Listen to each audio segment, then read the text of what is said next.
Thank God for video editing. Yeah.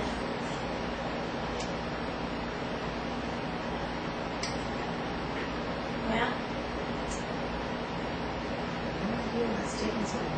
What's the other song? the other song is Barbara's song, number 49. Reverse the order. Yeah. That's what you're going to Yeah, say. yeah. One should know. Let's just reverse the order. I don't know. All right. Change of plans. We're going to sing number 49, God Has a Dream, written by our own Reverend Barbara Leonard. So Barbara made a song? Barbara made this song? Yeah, she wrote it. And she made songs. If I will let it be, God has a dream for me. If I only listen, when God has a dream for me, it lets me be all I can be. God has a dream for me. If I open my heart, all dreams fade and die, and my heart cries, why, oh why? God has a new dream for me. If I open my heart, my mind, my head, when life is dark and gray, and off the pathway I stray, God stays beside me each day as I go my own way. God has a plan for me, a special design for me. God has a plan for me. If I only listen, God shows His plan to me. Ask me if I'll agree, make His dream reality, being all I can be. When old dreams fade and die, and my heart cries, why, oh why? God finds a new dream for me. If I open my heart, my mind, my hand, when life is dark and gray, and off the pathway I stray, God stays beside me each day as I go my own way. God stays beside me each day as I go my own way.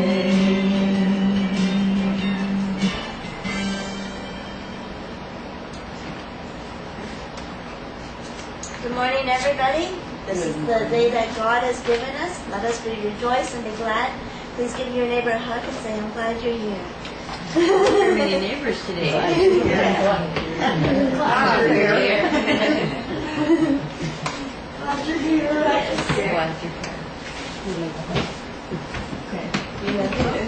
And we're going to start with an opening prayer.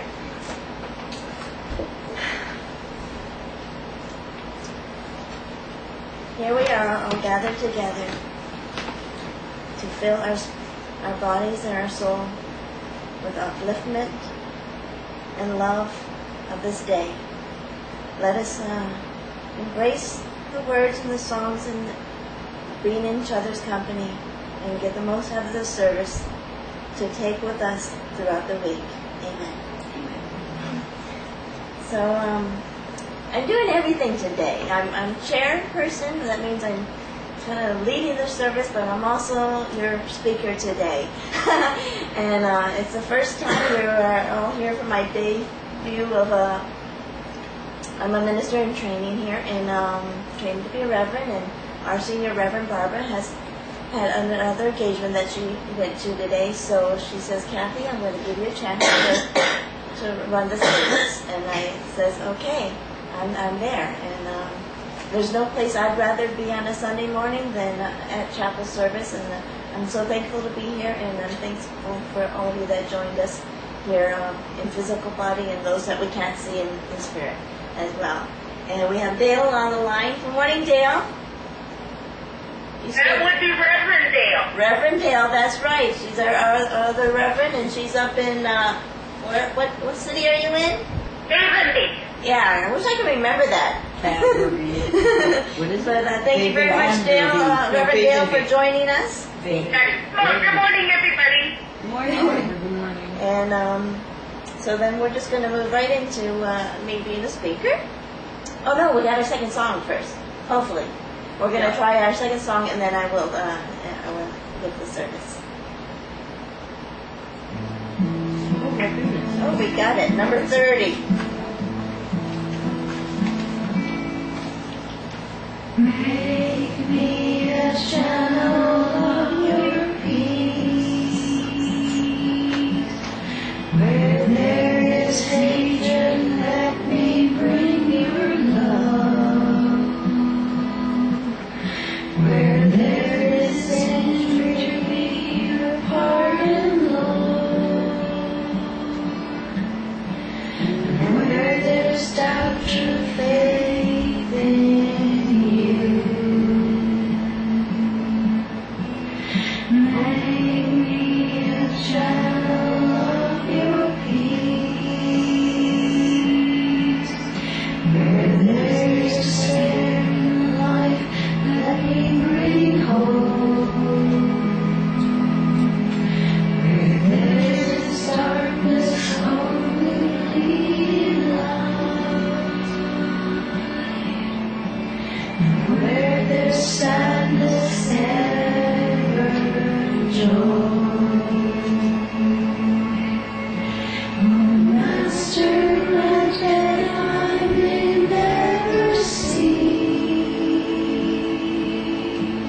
so much to be consoled as to console,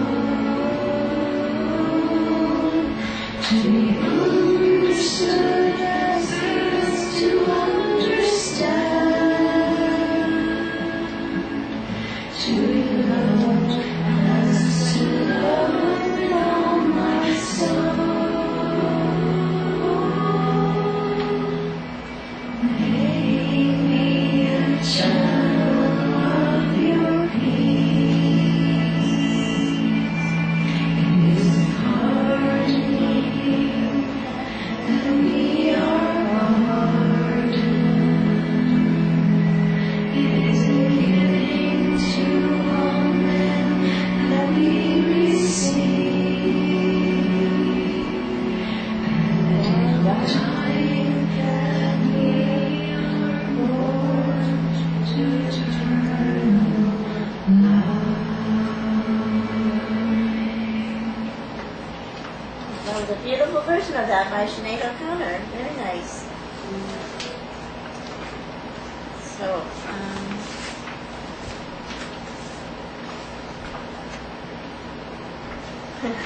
yeah, it's fun. So great anything here. Sharon Kathy Smith and Reverend Speaker, whatever, Minister in Training, Kathy Smith. So it's all me today, and I'm so thankful that you guys are here for my debut. And one day maybe you'll be able to say, you know what, I was at the service that girl gave her first service. And we're, maybe a well-known, loved Reverend someday. And a nice big chapel, with a huge congregation, just like we have here. Because I feel that there's many more here than what we can see with our eyes. And what I'm going to talk about today is there's this one meditation that I have that is has some really great things that come out in that meditation. Like there's sounds, but then it's by Dr. Wayne Dyer, and it's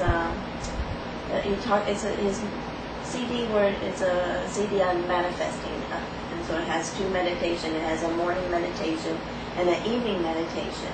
And I really like the morning meditation and what it says in it. And it's funny because it does, when you hear what the different things that it says, it doesn't really like say, give me what I want it now, or anything like that, you know. It's just, it's doesn't even talk about like the phrases here, not so much about, you know, manifesting, but it's beautiful stuff. And one of the first ones I wanted to touch on, it says, I know in each moment I am free to decide. And what that means to me is that I am the captain of my ship, that I am the one that chooses how I feel. I am the one who decides what I see. You know, you can easily see somebody maybe on a bench sitting somewhere and come up with all different types of assumptions about that person, but you really don't know that person. And, you know, what I can just see, maybe what I try to do is I just see the person and I send them love and try not to have all those assumptions. In my own life, you know, I'm married, I have 2 children, 3 children. My husband has 1 and I have 2, so between the 2 of us we have 3. And, you know, different situations come up that I can either choose to be a victim in that situation, or I can choose to see that situation with love. And I can choose to not get, you know, assuming what they're thinking of me, or like I have one son that I don't see as much as I would like. And so, you know, I can see that as like, you know, where I could just live there all the time and be in distress about not seeing this son as much as I'd like. Or I can just see it as, you know what, I know that he loves me, and he's on his own path, and I just have to accept things as they are, and not as I wish them to be. You know, if I get lost in the wishing to be and how I want it to be, then, you know, that's taken away my happiness in the moment of now. And so how I choose to see that is going to reflect how I feel. When I go into the mode of just accepting it, that he's not in my life as much as I like, but that's okay. And I send him love, and I feel he loves me. And then I can go on to the rest of my life and not just get stuck in them. And so I find that very freeing, that I'm free to decide. And at one point in my life, I didn't feel like I was free to decide. I felt like life was happening to me. And I've really turned that around, and now I'm happening to life. I'm choosing each step I take. As you know, of course, some things will come in your life that you know, but that you don't choose. That you don't choose the cars that go in front of you all the time. But I do believe in synchronicity on that. But the only way I can choose 100% everything that crosses my path and everything, I would have to live in a cave. So I don't live in a cave. So people in my lives are going to they're on their path and they're going to do their own things.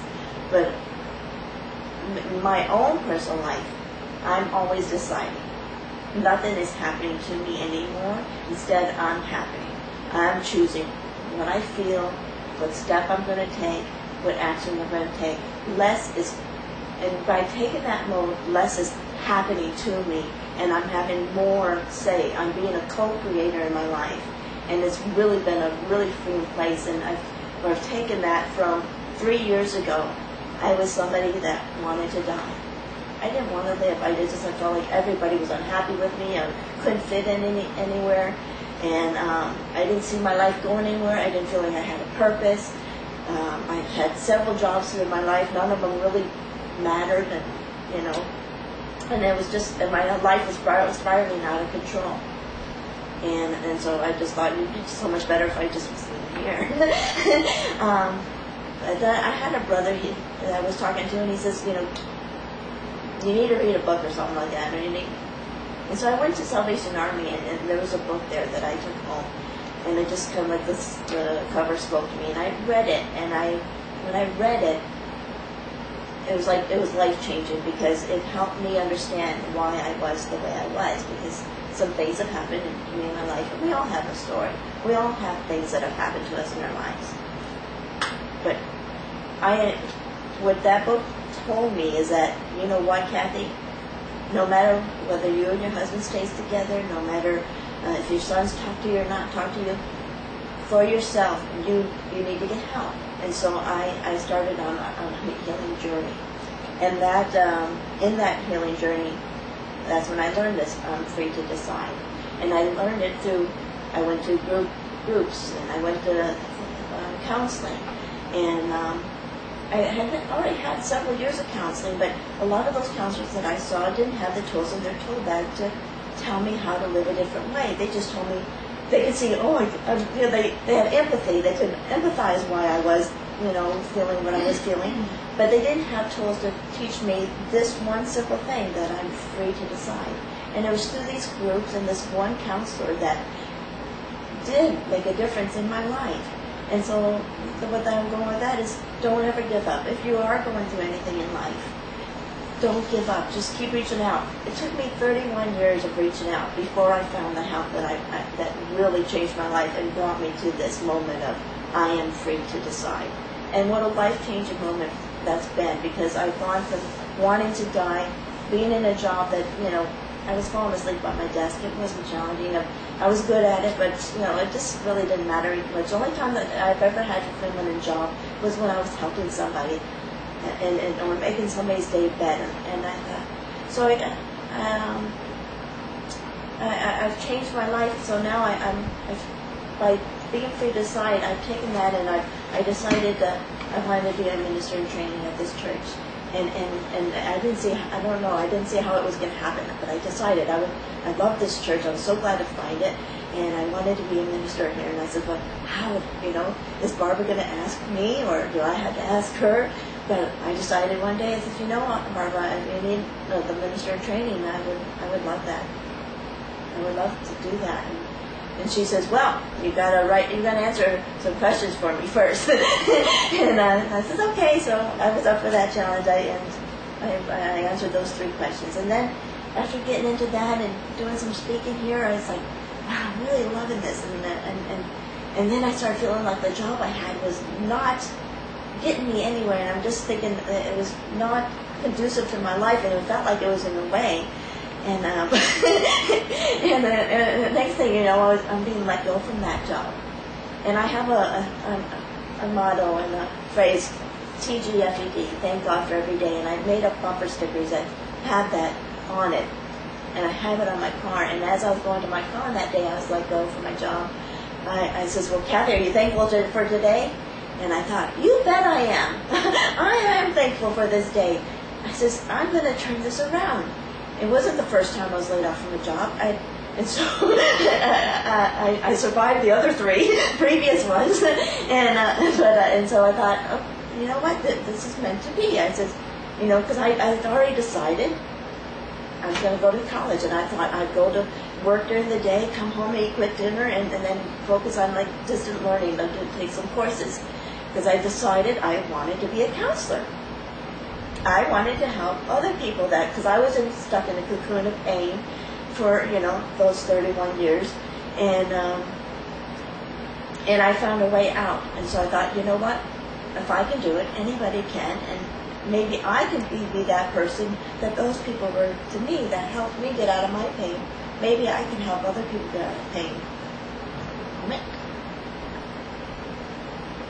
So I decided I wanted to be a counselor, and the boss, he was starting to ask me to come in later and work later. And I was saying, no, I'm sorry, I can't do that. I said, I'll do everything else that you need me to do here, but I got to keep my schedule the way it is. Well, this new boss, he didn't like that, and he was a new owner, and the old owner was saying, well, keep her, and he's saying, but she won't work the hours I want her to work. And so he said, I think I need to let her go. And so he did. And I wasn't mad, though. And I barely cried. I mean, it was kind of came as a shock. And so you have the little tears when he's telling you. So he told me, and I said, so today's my last day? I'm not going to work out 2 weeks? He says, yes. And there's a little bit of tears because I'm kind of shocked, but at the same time, a little part of me goes, yes. And then, I said, so you want me to leave this morning, like right now? And he says, yeah, that's okay. And I says, and a little part of me okay, but there's another part of me going, yes! and so it's like, oh, this is a kind of weird reaction inside me, but so I packed up my things, and I was kind of sad because and he says, it's not that we don't appreciate what you bring, but it's not a good fit anymore. Which, so I can tell that it was hard for him to let me go, but, at the same time, I did feel that, that it wasn't a good fit anymore. I was already feeling that, so I could see how I helped manifest this, and I kind of feel like you can have a dream, but you don't always know how you're going to get there. And instead of stressing out, trying to think that I got to think of all the steps to get there, instead I'm going to, just have an eye on that dream, and I'm going to sit there and I'm going to see me doing that dream. But I don't have to figure out how I'm going to get there. Sometimes I can just let it unfold, because I do feel like there is higher knowledge out there that knows sometimes a better way to get there. And so I don't want to interfere with that, because that knowledge has a better way of seeing into the future, so to speak, because where that knowledge comes from, there is no sense of time. It just knows.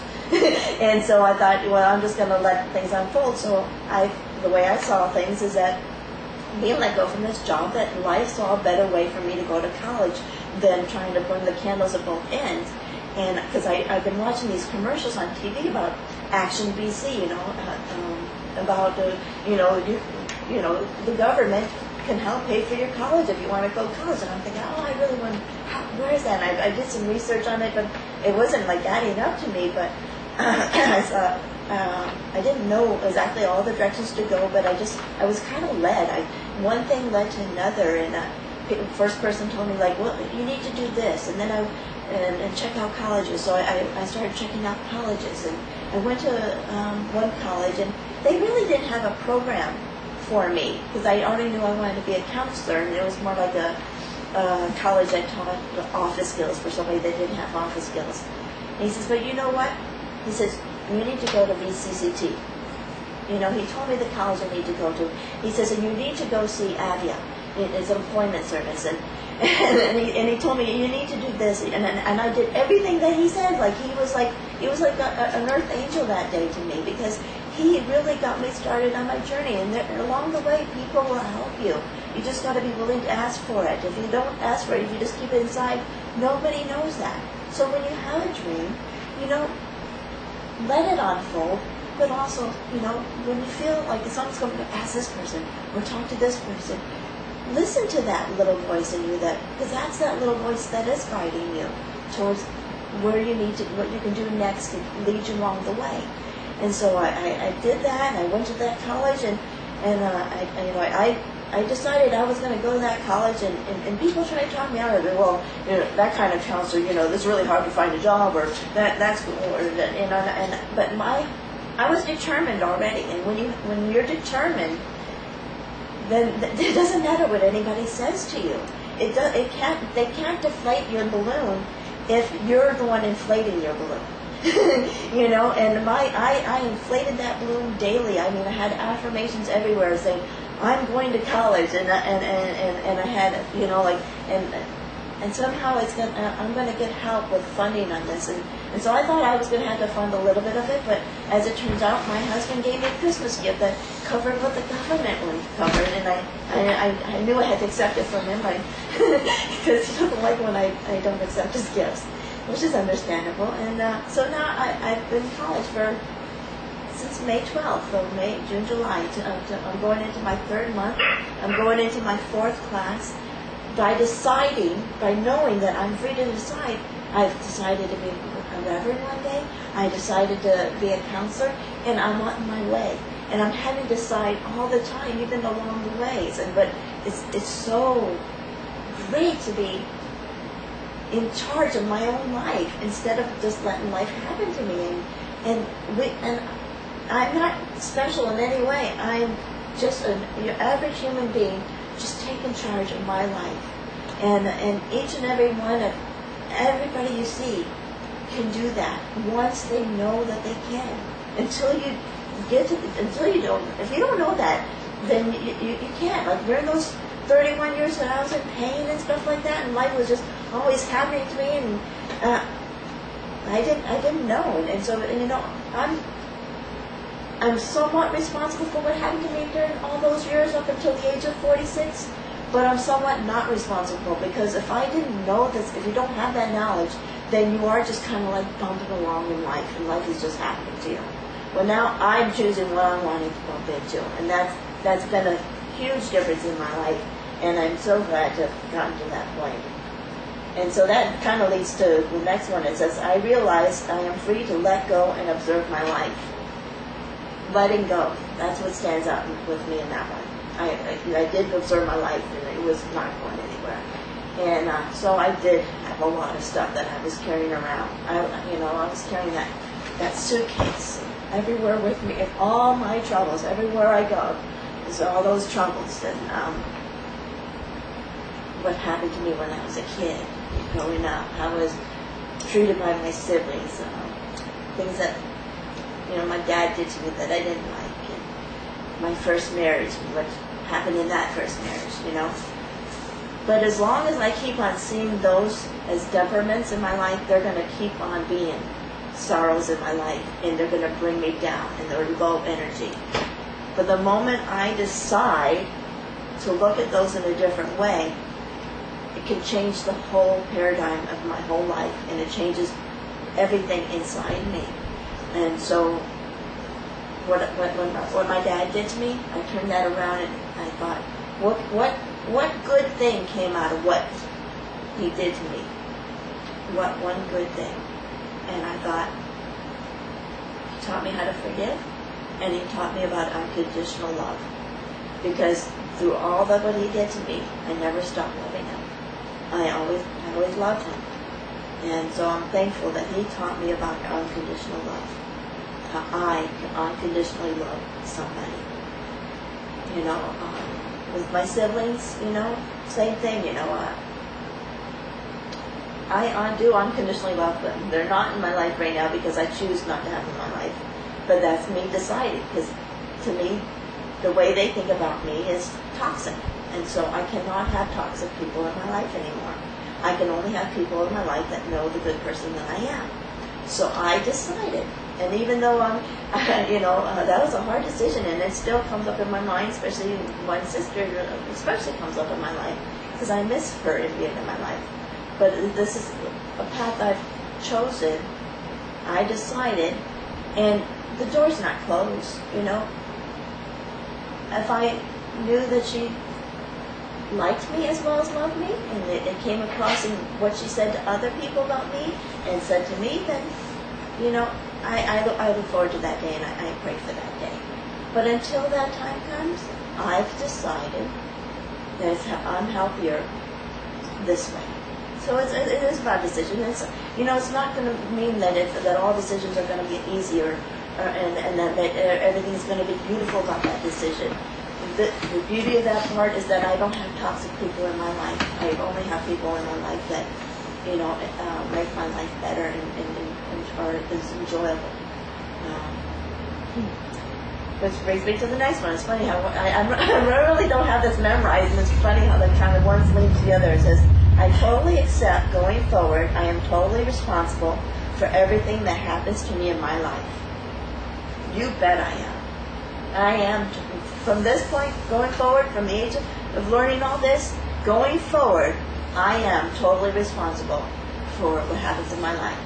So if I choose to go, take a job that doesn't turn out very good, well, then I can just make another decision. I can make another choice. I can be responsible for making that decision of taking that job. I can take ownership of it. I own this decision, that I made this decision to take this job. Or I own, like if I go out with maybe a bunch of girls and it maybe doesn't go well, all of a sudden everybody starts bickering. And so right then I have a responsibility to myself. Do I want to stay in this conversation, or can I just politely leave? You know what? That's what being responsible for yourself is, that nothing just happens to you anymore. You're deciding, well, okay, you know what? I don't want to partake in this conversation anymore. Or, you know what? I'm so thankful for where I'm living, the car I drive, the house I live in, You know, I'm responsible for where I live. I'm responsible for where I work. I'm responsible for the friends I have. I'm responsible for every step I take. And that is so free. And I mean, it sounds like when you first hearing it, maybe that kind of thinking that it sounds like, wow, to do that. I mean, but then you can't blame anybody for anything.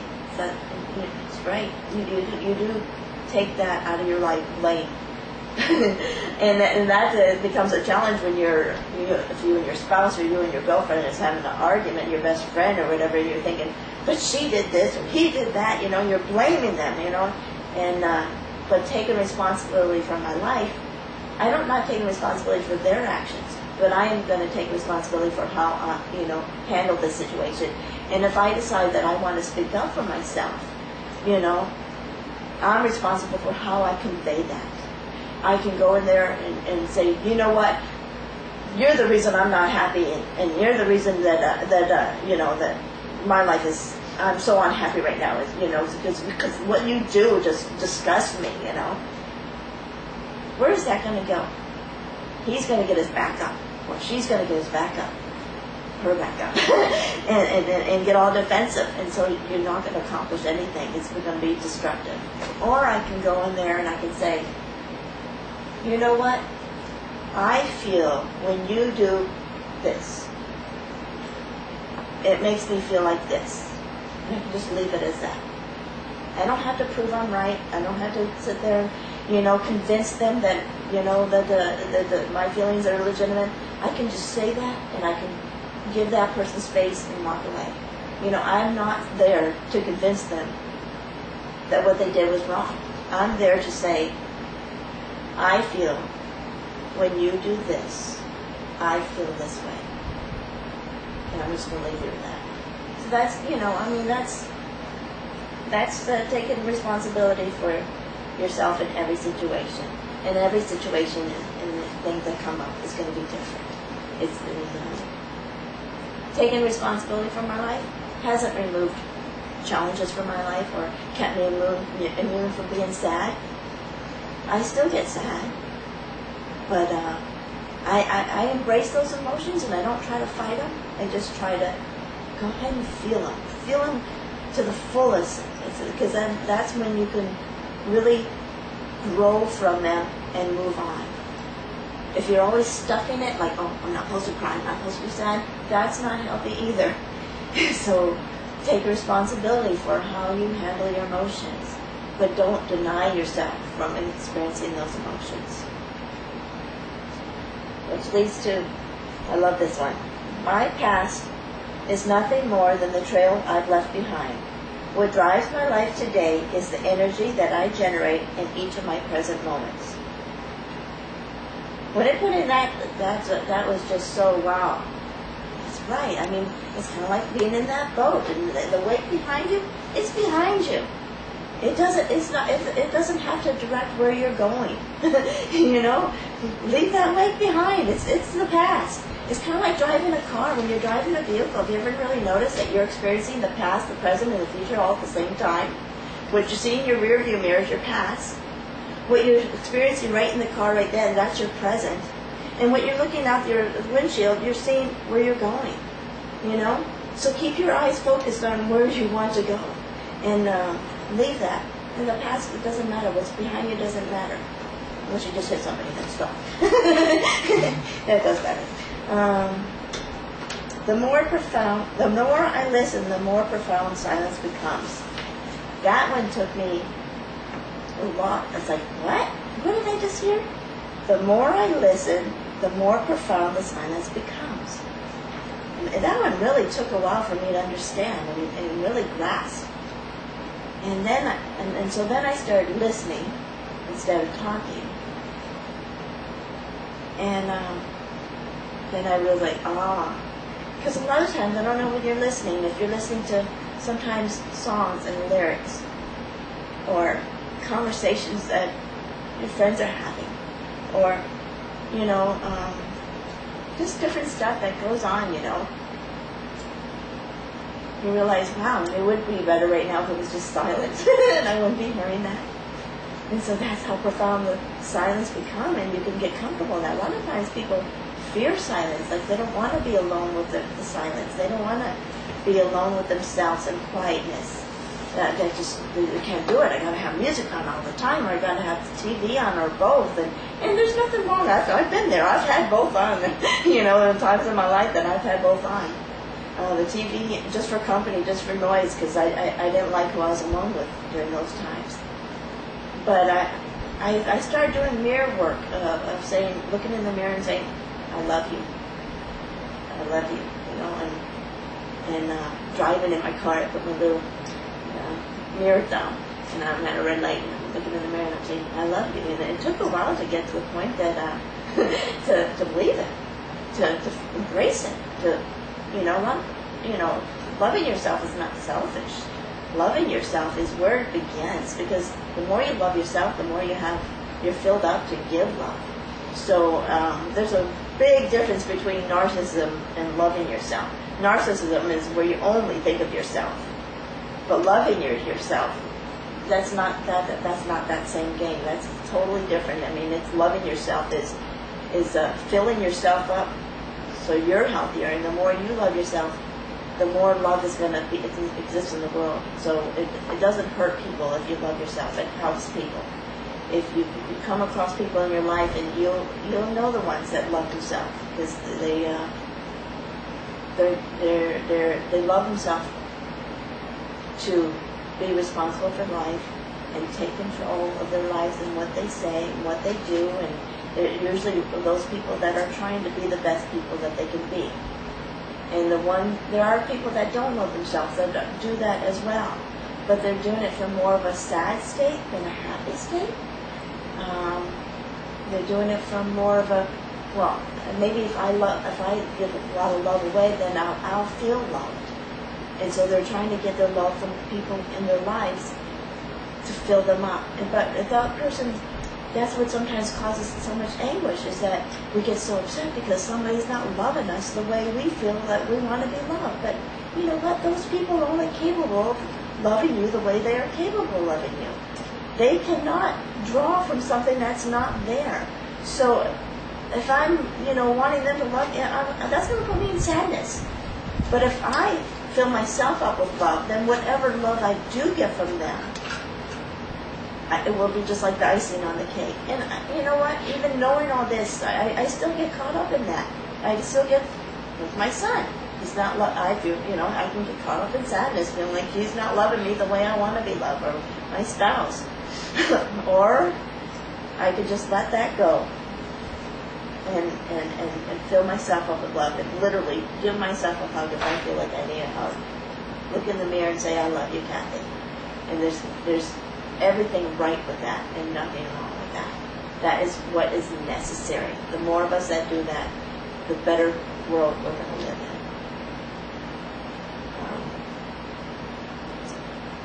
I think I'm going to end there because we got more of a service here to do. And I'm going to leave that with you. If you can at least start with even maybe looking in the mirror saying, I'm valuable. If it's too much for you to say, I love myself, look in the mirror and say, I'm valuable. That would make a huge difference in your life. And I'm just going to leave that with you. And I thank you very much for this time speaking today. And then we're going to move on to the next part of our service. Yes. I'm just asleep very late. It's really nice falling asleep. Can I have a little coffee? Yeah, sure. Go ahead. Yeah, I'm sorry. Yeah, just my eyes are closed. I sleep so late yesterday.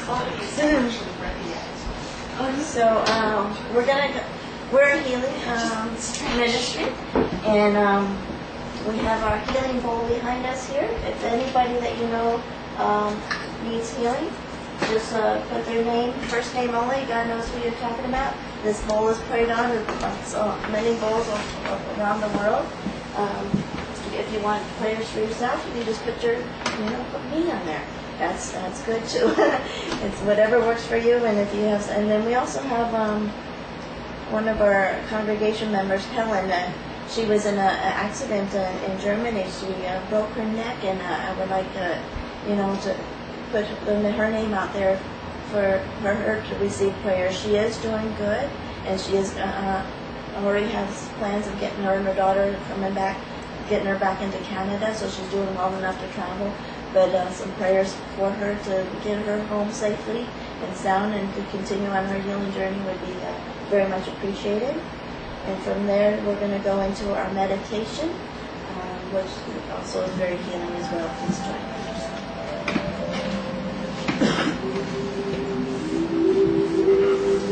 Find a comfortable position and take your thoughts inward and upward to a little spot in the universe where God resides and healing begins.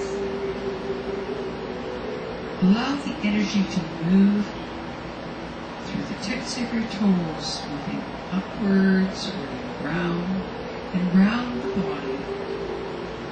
And allow it to come up through the top of the head and flow over the body like a gentle summer rain. As you breathe in again, feel the energy bringing alive all the cells of the body that work together with all of the organs. And allow those organs to be like a wonderful symphony concert orchestra that play their instruments independently, but they play with such harmony and such rhythm that they are working for the whole beauty of the piece they play.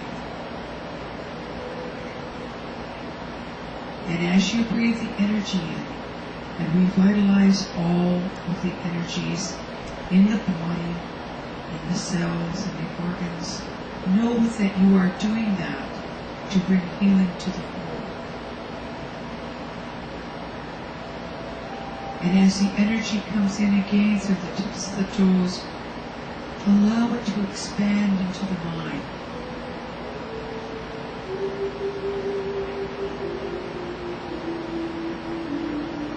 Let the mind open and be receptive. Let the mind be positive and be healthy, so that it may catch the dreams, the ideas that God has to make you all that you can be. Allow those dreams, those thoughts, those energies to come through the mind to healthy growth,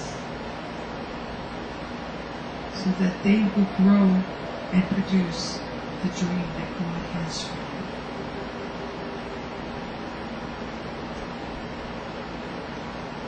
Breathing in again, allow yourself to come in touch with the Spirit, that part of yourself that is always perfect.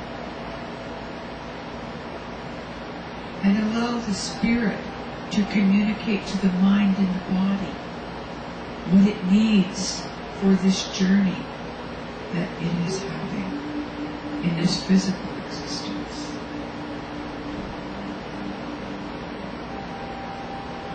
And as you have healed your own self, body, mind, and spirit, be like a pebble in a great pond of energy, and allow your energy to move forward and ripple outward, and let it touch each member in the room.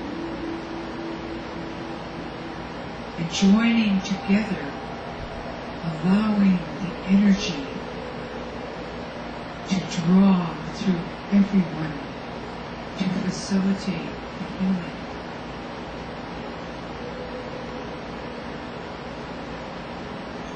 Taking a deep breath now, think about outside of this room, into the community of your family,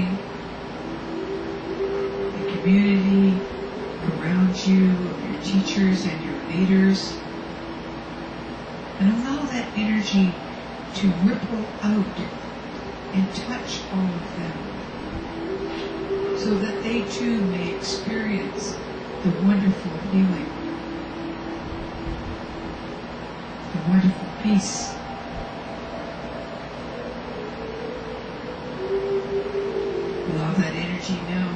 to go forward into the world and not only touch the world's leaders, but to touch the animals, the vegetation, the waters, the atmosphere, so that they may be healed. And let us be thankful to the animals and the vegetation and the minerals that give of themselves and serve us so greatly and feed us so well.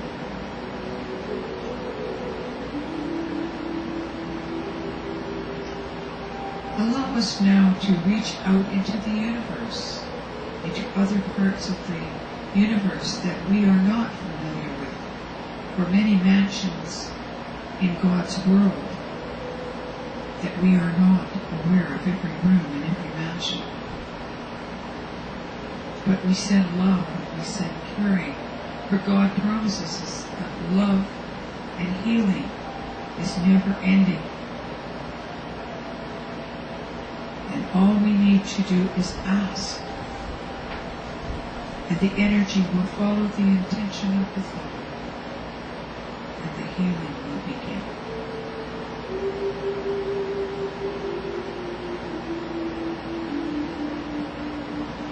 Now, as we circle back to the seat of the soul, take a few moments just to sit quietly before you come back to your everyday workaday world, to enjoy the tranquility and the peace of the healing area of your garden, the inner garden of healing.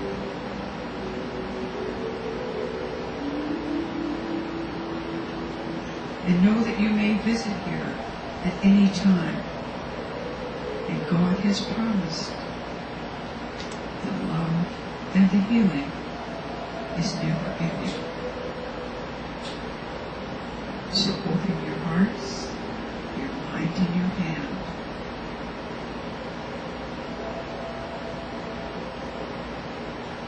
God bless you, and He sends His angels to keep after you.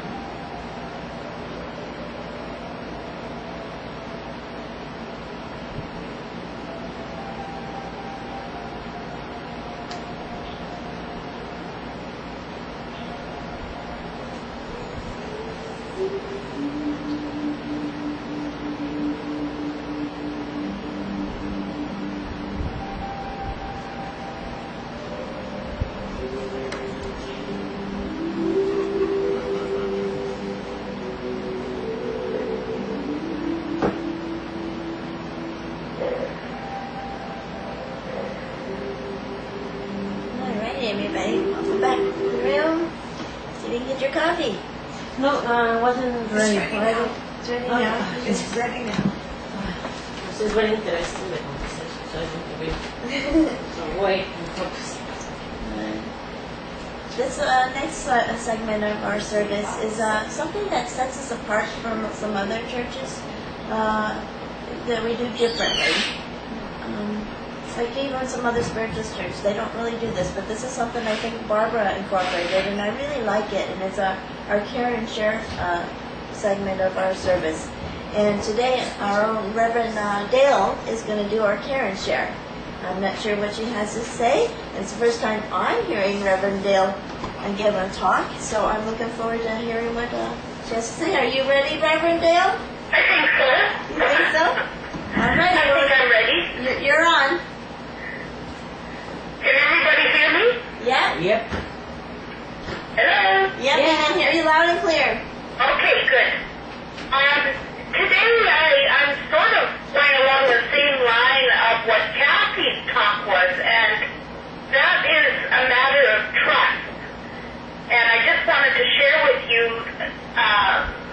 one experience that we had, and it was on our trip when I went up to pick Dale, the husband, up at the Winnipeg airport. It took me 3-4 days to drive out there by myself, but I made it okay, and I know the angels were there with me. And anyway, set up camp and went to pick him up, and everything was fine until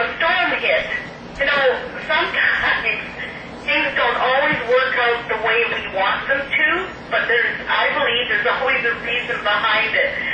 And if the storm wasn't so bad and we were trying to pick up and pack up in the wind, 90 mile an hour winds and torrent rains, I would have taken pictures and given you all a good laugh on the internet.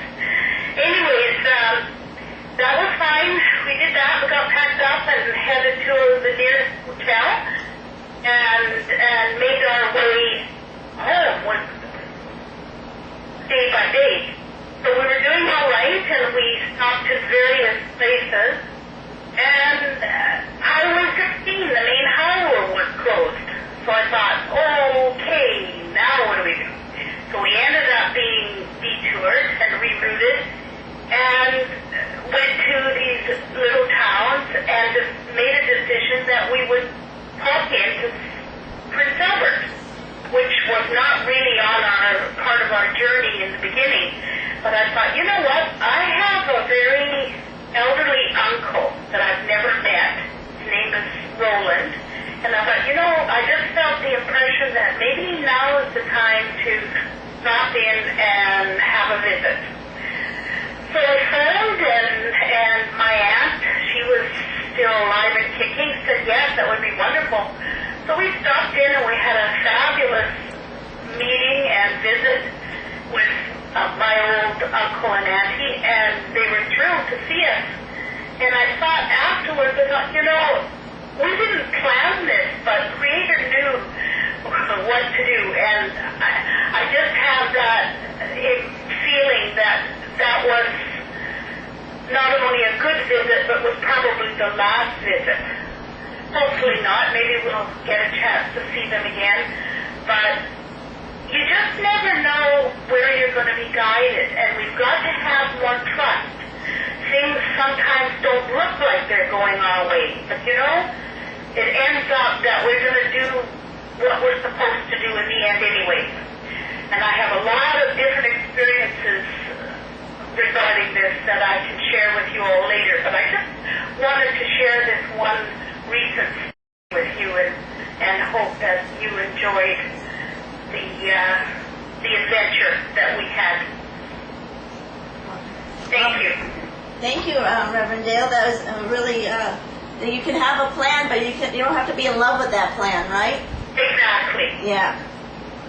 Like I had a plan to go to college, but life saw me a better way of getting there than of me going at nighttime. That's right. So yeah, it's nice to be flexible. I think that's one of the best ways to be successful in life and happy is to be a little flexible. Have a plan so you can have an idea where you're going, but be flexible and willing to change that plan when life is kind of saying, hey, we're going this direction instead.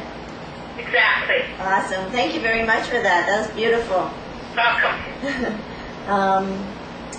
We got some announcements to go over here. Barbara, she's medium rare. she's a medium, and she's going to be doing a fundraiser at the Brotherhood Spiritual Church on August 1st. It's $10 per person, and it's limited seating. And there'll be a chance to see her doing her mediumship psychic demonstration. I think a number of mediums communications will be there as well. I'm not quite sure if it's just her or there's going to be several mediums there, and people will be able to get messages as well that night. I'm not sure. I think she said that not everybody gets a message, but they try to give everybody a message. So it depends, I guess, on how many people are there and how many people come through to bring that message. The other thing is that Barbara, Reverend Barbara, she's going. Her children are taking her on a vacation the next 2 weeks, and Kim is going with her as well. So there won't be anybody here for me to lead 2 more services in the next 2 weeks. So our chapel will be closed for the next 2 weeks, but we will be back operational the first Sunday of August, and I hope you come back on that day because we love having you here. We are a church, and we do have expenses, so we do like donations as well, and we have for our tithing that we have on the table by the snacks there, little envelopes or just a jar if you don't want to put an envelope with whatever you give. We appreciate, even if it's just $1. Every bit helps, because we do still have expenses of an accountant to do our books, because we have to have certain reports filled out for the government in order to remain the church, and that's like $1,500 a year. And we've got, costs for meetups, and there's different costs that come up still, even though Barbara, lets us meet in her home, and which we appreciate. But so whatever you can give, we appreciate. Thank you very much for that. And other than that, I think that's our announcements. We will eventually we are planning to have a Saturday course eventually, and probably in the fall that Barbara's planning, and I'm not sure what topic that she's chosen yet to go with, but that's in the developing stages. That'll probably be on a Saturday. I'm not sure what the price will be to attend, but it's still, as you can tell, the plan.